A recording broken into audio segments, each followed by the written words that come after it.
சிவாய நம. நான் உங்கள் ஜோதிடர் கருப்பசாமி, கேஜிஎஃப். 2025 12 ராசிகளுக்கும் உள்ள பலன்கள், பலவீனங்கள்.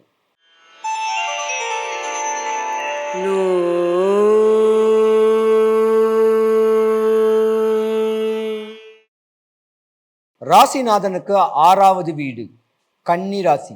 கன்னி ராசியோடைய அதி தேவதை விஷ்ணு பெருமான். அழகுல, அறிவுல, அன்புல, பண்புல, படிப்புல தெளிவான ஜாதகம். ஆனா நீங்க ஒரு பெண் ராசி. பாசத்துக்காக என்ன வேணா செய்வீங்க. சாப்பாடு செஞ்சு சாப்பாடெல்லாம் எல்லாருக்கும் கொடுத்து அந்த சாப்பாடுல கூட தண்ணியை குடிச்சாது தன்னை சார்ந்தவங்களுக்காக வாழக்கூடிய தன்மை உடையவங்க நீங்க. இந்த கன்னிராசியை பொறுத்த வரைக்கும் 3 நட்சத்திர பாதங்கள் பலமா இருக்கு. உத்திரம், ஹஸ்தம், சித்திரை.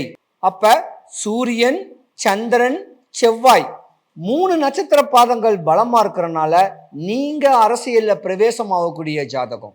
உங்களை பொறுத்த வரைக்கும் சந்திரன் பலமா இருக்கக்கூடிய ஒரு நேரங்காலங்கள் உண்டு. தாய்மை குணம் அதிகமா இருக்கும், பாசம் அதிகமா இருக்கும். நிறைய டாக்டர்ஸ் படிக்காங்க இல்லையோ, நர்ஸ் நிறைய இருப்பாங்க. சொல்லப்போனா இந்த லா படிக்கக்கூடியவங்களும் நிறைய இருப்பீங்க. கலைத்துறையில பிரகாசிக்கணும்னு சொல்லக்கூடிய ஆசைகள் நிறைய இருக்கக்கூடிய ஜாதகமும் நிறைய இருப்பீங்க. சின்ன சின்ன சின்ன சின்ன ரோல்ல வரணும், சின்ன சின்ன ஸ்கிரிப்ட் படிக்கணும், கலைத்துறையில பிரகாசிக்கணும்னு சொல்லக்கூடியவங்க நிறைய இருப்பீங்க. நல்லா முடி நல்லா வளர்க்கணும்னு ஆசை இருக்கும், தலைமுடிக்கு கேர் பண்ணுவீங்க. இருந்திருந்தாலும் உங்க ஜாதகத்துல ஒரு பிரச்சனை இருக்கு.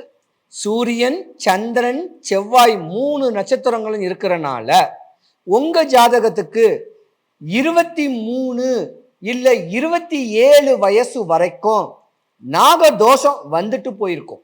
அதாவது கன்னிராசி ஹஸ்த நட்சத்திரம், கன்னிராசி உத்திர நட்சத்திரத்துக்கு இந்த தோஷங்கள் வரும். இதை முறையான வழிபாடுகள், முறையான பக்குவங்கள் பண்ணிக்கிட்டு இருந்திருந்தீங்கன்னா உங்க திருமணத்துல எந்த குறையும் வராது. இல்லைன்னா இருதாரத்து தோஷம் ஆணா இருந்தாலும் பெண்ணா இருந்தாலும் இந்த ராசிக்கு வரதான் செய்யும். அது ஒரு பக்க காலங்கள் இருந்திருந்தாலும் 2021 இருக்க வேண்டிய ராகு கேது பெயர்ச்சி உங்க ராசியில கேதுன்னு ஒரு ராசி, கேதுன்னு ஒரு பாம்பும், ராசிக்கு 7வது வீட்டுல மீன ராசியில ராகும் இருக்கிறனால உங்களுக்கு நாகதோஷம் இருக்கு. முன்னோரை நினைங்க, வெளிநாடு வெளிதேசத்துடைய தொடர்பை தெளிவு பண்ணிக்கிங்க. ஆனா கல்யாணம் காட்சி காதல்னு பண்ணீங்கன்னா நிக்காது. இந்த ராகு கேது பெயர்ச்சி வரக்கூடிய 2025 ஏப்ரல் மாசத்துக்கு மேல கல்யாணம் காட்சிகள் சுப காரியங்களை பண்ணீங்கன்னா அந்த திருமணம் மட்டும் உங்க வாழ்க்கை நல்லா இருக்கும். 2வது திருமணங்கள் நடக்கக்கூடிய நேரமும் இந்த கன்னிராசிக்காரங்களுக்கு தான் உண்டு. பல வம்பு தும்பு வழக்குல பிரிஞ்சு போயிருக்கும், டிவைஸ் ஆயிருக்கும். விட்டு புடிங்க, கொஞ்ச நாள் விலகிருங்க, டைவர்ஸ்லாம் கொடுக்காதீங்க. வாழ்க்கை ஒரு முறை தான், ரசிச்சு ருசிச்சு வாழணும். இன்னொரு யோகம் ஒன்று உங்களுக்கு வருது. ஒரு ட்ரஸ்ட் ஆரம்பிக்கலாம், 4 பேருக்கு தானம் பண்ணலாம், ஏதாவது ஒரு படிப்பு சொல்லித்தரலாம். இப்படி ஒரு ஆசைகளும் உங்க ஜாதகத்துல வரக்கூடிய தன்மையும் வரப்போகுது. குரு பகவானுடைய பெயர்ச்சி 2025 மிதுன ராசிக்கு தான். அப்ப ராசிநாதன் புதன் பகவான் வீட்டுல மிதுன ராசியில குரு பேச்சினால நீங்க படிக்கிற பிள்ளைங்கள்லாம் செம்மையா படிக்க போறீங்க. நிறைய வேலை வாய்ப்புகள் உங்களுக்கு கிடைக்க போகுது. உங்க துன்பமே இல்லாம வாழக்கூடிய வாழ்க்கை 2025. நீங்க வழிபடக்கூடிய தெய்வம் விஷ்ணு பெருமான். வடபழனி முருகன் கோவில் வாசல்ல ஒரு விஷ்ணு பெருமான் கோவில் இருக்கு. அந்த விஷ்ணு பெருமான் கோவிலுக்கு புதன்கிழமையில போகலாம், செவ்வாய்க்கிழமையில போகலாம். துளசி வாங்கிட்டு போங்க, நல்ல செவ்வரளி பூ வாங்குறீங்க இல்லையோ, நல்ல சிகப்பு கலர் பூ வாங்கி கொடுங்க. இப்படி சாமியை பூக்கள்னால தான் வசம் பண்ண முடியும்.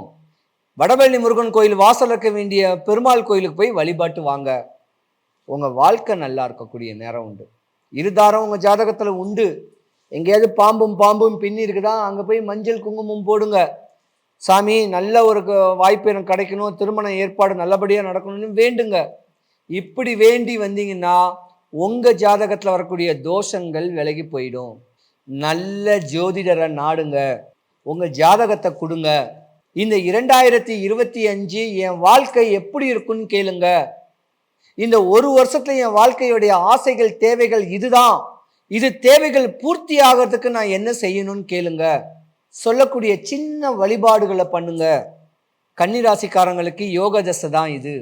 ஏன்னா 7ஆம் இடத்துல ராகு பகவான் இருக்க வேண்டியில சனி பகவான் பயிற்சி ஆகுது.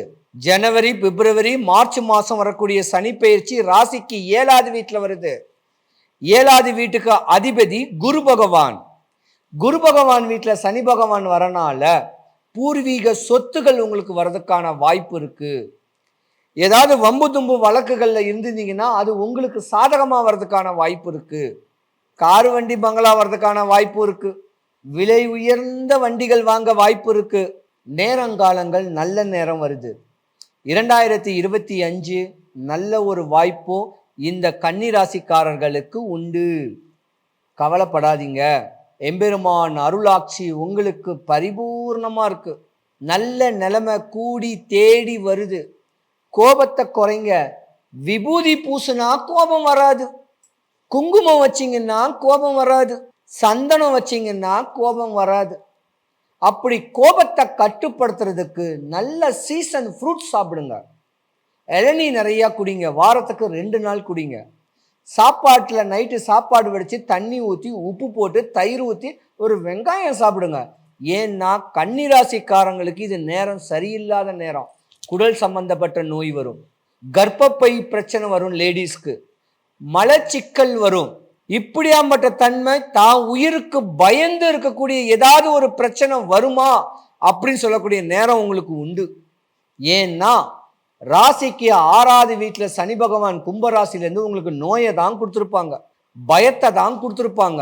அந்த பயம் போகிறதுக்கு நம்ம சாப்பிட்ற ஃபுட்டே சரியான ஃபுட்டு. முன்னோரை நினைங்க. எள்ளு கலந்த தயிர் சோறு வச்சு காக்கைக்கை படைங்க. உங்களுக்கு எந்த நோயும் வராது. பயப்பட வேண்டாம்.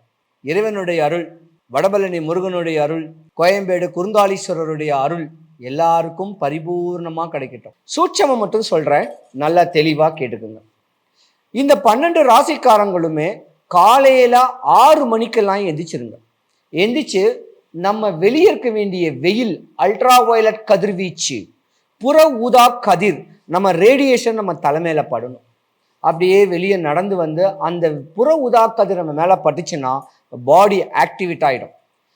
இப்படி நம்ம தெளிவான அமைப்புங்களை பக்குவம் பண்ணிக்கிட்டு வீட்டு வாசல் இருக்க வேண்டிய கோயில்களை தலைவணங்கிட்டு அவங்கவுங்களுடைய குலதெய்வத்தைப்படி அவங்கவுங்க தெய்வத்தை வழிபட்டுக்கிட்டு வேலையை ப்ரிப்பேர் பண்ணிங்கன்னா நீங்கள் ஜோசியம் பார்க்கணுன்னு அவசியம் கிடையாது, ஹாஸ்பிட்டலுக்கு போகணுன்னு அவசியம் கிடையாது.